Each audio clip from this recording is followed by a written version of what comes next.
والله العظيم وحياة ربنا انا من الاول خالص بوضح الموضوع ده، بس للاسف محدش عايز يسمع الحقيقة.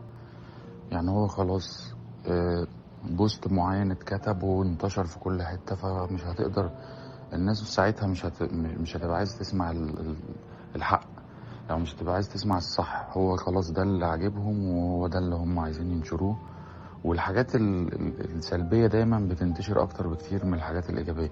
يعني في الآخر حتى بعد ما الناس عرفوا إنه والله ما كان له علاقة، ده اتمسح من قبلها بأسبوعين أصلا، واتمسح لأنه اتمسح بعدها بساعة.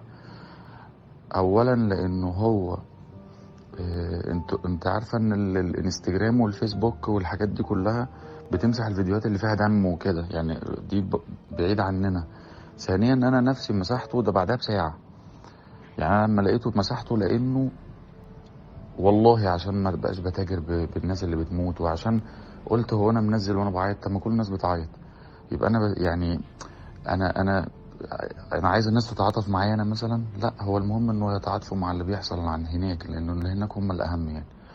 وربنا يعلم والله العظيم الواحد بينام كل يوم عامل ازاي، لان انا كنت من اكتر الناس، بس طبعا مش هقعد اقول ده، انا من اكتر الناس اللي الموضوع ده تعبني نفسيا بشكل كبير، لان انا عندي عيال، فالموضوع ده مأثر فيا جدا جدا جدا جدا يعني. ف...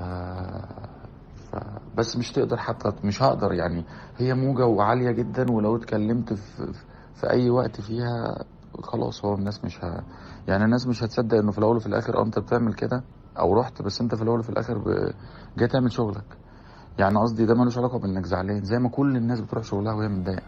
كل المهن وكل الناس، هل الناس لما بيروح شغلها معناه ان هو مبسوط مثلا، او هو فرحان للي بيحصل؟ لا والله خالص. بس في الاول وفي الاخر ده شغل.